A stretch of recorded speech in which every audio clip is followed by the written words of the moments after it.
गुजरात रे राजनीति हलचल गुजरात सबु मंत्री इस्तीफा आसंता काली मंत्रिमंडल पुनर्गठन हेबा गुजरात राजनीति रे वर्तमान हलचल मुख्यमंत्री भूपेन्द्र पटेल को छाड़ी राज्यर मोट 16 जन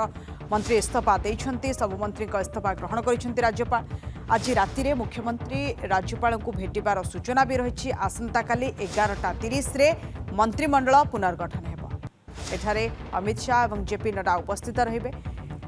एने सूचना मध्य देइछन्ती अमित शाह मुख्यमंत्री भूपेन्द्र पटेल बासभवन गोटे गुरुत्वपूर्ण बैठक पर समस्त मंत्री इस्तीफा देते इस्तीफा पूर्व समस्त मंत्री मुख्यमंत्री साक्षात करते बैठक में मुख्यमंत्री व्यतीत समस्त मंत्री इस्तीफा पत्र ग्रहण करा गुजरात रे वर्तमान मंत्री परिषद में मुख्यमंत्री भूपेन्द्र पटेल समेत 17 जन मंत्री अच्छा 8 कैबिनेट स्तरीय मंत्री और समान संख्यार राष्ट्रमंत्री अच्छा 182 सदस्य विशिष्ट विधानसभा 27 जन मंत्री कि मोट सदस्य संख्यार 15% होबार संभावना रही विशेषकर मुख्यमंत्री को छाड़ी सबु मंत्री इस्तीफा देइछन्ती मुख्यमंत्री भूपेन्द्र पटेल नेतृत्व में गुजरात कैबिनेट शुक्रवार विस्तारित होगा गुरुवार दिन माने आज समस्त राज्य मंत्री माने समान पदरू इस्तीफा देते जड़े वरिष्ठ भाजपा नेता पूर्व कहते आगामी कैबिनेट विस्तार में राज्य में प्राय 10 जन नूतन मंत्री मिल पारती प्राय अधा पूर्वर थिबा मंत्री को बदला जाई पारे एवं से दृष्टि सबु मंत्री आज इस्तीफा देइछन्ती आसंता काली यह संप्रसारण करा मुख्यमंत्री भूपेन्द्र पटेल को कैबिनेट विस्तार शुक्रवार माने आसंता काली 11:30 रे हेबार संभावना रही वरिष्ठ सांबादिक श्रीजुक्त प्रदोष पटनायक आम सहित जोड़ी होती आलोचना करने सर आपन को आलोचना को स्वागत करुच्ची गुजरात रे सबु मंत्री इस्तीफा कहीं मंत्रिमंडल संप्रसारण नहीं ये गोटे संकेत कहीं आसंता काली संप्रसारण करा केमती देखुं गुजरात रे राजनीति को देखु गुजरात हूँ भारतीय जनता पार्टी गोटे कहि निश्चित भाव में गोटे सुदृढ़ भित्ति से रही क्रमागत भाव में बीजेपी सरकार अनेक वर्ष धरी से क्षमतार रही सी आसंता 2027 निर्वाचन हम विधानसभा निर्वाचन हम एवं से निर्वाचन भितर किंतु किछि मंत्री जो माने वर्तमान मंत्रिमंडल कार्यदक्षता एवं विषय रे किछि नै प्रश्न सृष्टि होता प्रश्नवाची सृष्टि होता केतक मंत्री कार्य संतोषजनक हो नथिबारु राज्यवासी भितर गोटे असंतोष कुहुला ये अभियोग आसीला मझे मझे तेज से जहा ये भाया गोटे नवकलेवर सबु मंत्री को इस्तीफा दबा कहवा सबु मंत्री इस्तीफा देते मुख्यमंत्री को छाड़ी काली मंत्रिमंडल निश्चय नवकलेवर हवाक जाऊँगी आप लक्ष्य करेंगे ये हूँ प्रधानमंत्री मोदी और गृहमंत्री अमित शाह निज राज्य तेणु से कौन सुजोग को हाथ छड़ा करने चाहूना जो भाया भाव में दबदबा जमी अतुट रही गोटे प्रचेषा या कहीपे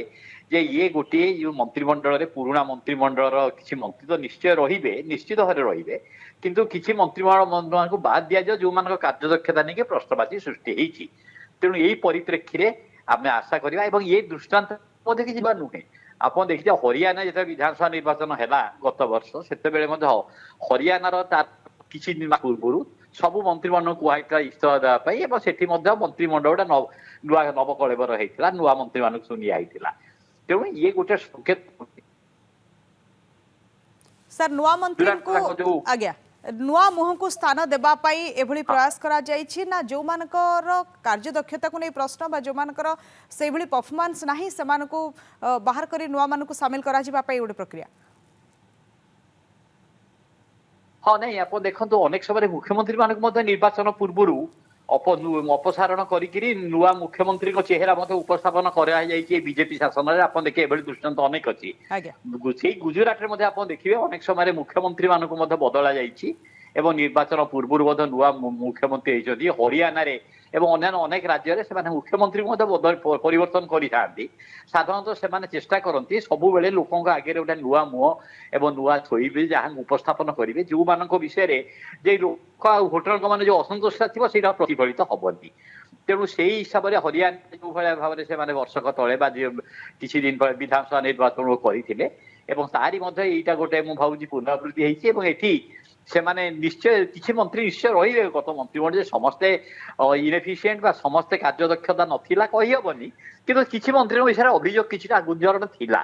ତେଣୁ ଇଏ ଗୋଟେ ଏଭଳି ଭାବରେ କରିକି 2027 ହେଉଛି ତାଙ୍କର ନିର୍ବାଚନ ବିଧାନସଭା ନିର୍ବାଚନ। ତା ପୂର୍ବରୁ ସେ କୌଣସି ଚାନ୍ସ ନେବାକୁ ଚାହୁଁନାହାନ୍ତି ଏବଂ କାଲି ଆପଣ ଲକ୍ଷ୍ୟ କରିଥିବେ ଜେପି ନଡ୍ଡା ଏବଂ ଅମିତ ଶାହା ନିହାତି ଦୁଇ ଜଣଯାକ ରହୁଛନ୍ତି ମନ୍ତ୍ରିମଣ୍ଡଳ ଶପଥ ଗ୍ରହଣ ଉତ୍ସବରେ। ଦୁଇ ଜଣଯାକ ରହୁଛନ୍ତି ପାର୍ଟି ସଭାପତି ଏବଂ ଇଏ। ତେଣୁ ଏଇଟା ପ୍ରମାଣ କରୁଛି ଯେ ପାର୍ଟିର ହାଇକମାଣ୍ଡ ଏଇ ଜିନିଷଟି କରେଇଛନ୍ତି।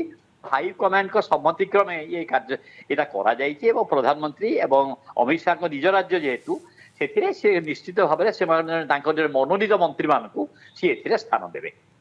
ଧନ୍ୟବାଦ ସାର୍ ଆପଣଙ୍କ ଆଲୋଚନା ପାଇଁ।